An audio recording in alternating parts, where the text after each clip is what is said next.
মাননীয় প্রধানমন্ত্রী,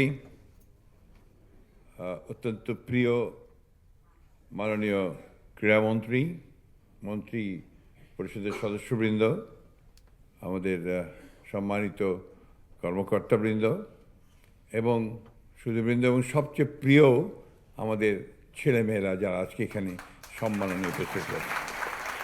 আমার অবস্থা অনেকটা আগের বক্তা নাহিদ নাম ছিল বোধহয়, না? তার মতো, কারণ আমি একেবারেই প্রস্তুত, আমাকে বলা হয়নি যে এখানে কথা বলতে হবে।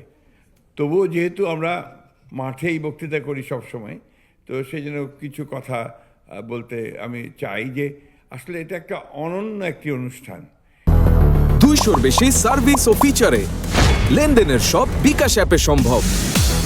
এই অনুষ্ঠানের পুরো পরিকল্পনাটাই হচ্ছে, আমি যতদূর জানি, আমাদের মাননীয় প্রধানমন্ত্রীর, এবং সেই সঙ্গে একজন জাতীয় পর্যায়ের অত্যন্ত উঁচু মানের একজন খেলোয়াড়কে আমরা পেয়েছি আজকে আমাদের ক্রীড়ামন্ত্রী হিসাবে।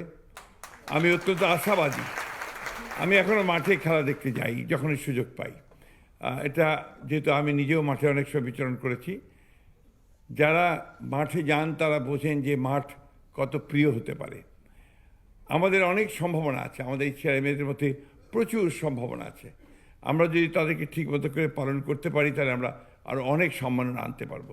এবং ইতিমধ্যে মাননীয় প্রধানমন্ত্রী আমাকে যেটা বললেন যে ইতিমধ্যে যে পরিকল্পনা নেওয়া হয়েছে, একেবারে স্কুল পর্যায় থেকে ট্যালেন্ট হান্ট করে আপনার খেলোয়াড়দিকে তুলে নিয়ে আসা, এটাই হচ্ছে একমাত্র প্রকৃত পথ দেশকে খেলাধুলার ক্ষেত্রে সামনে এগিয়ে যাওয়ার।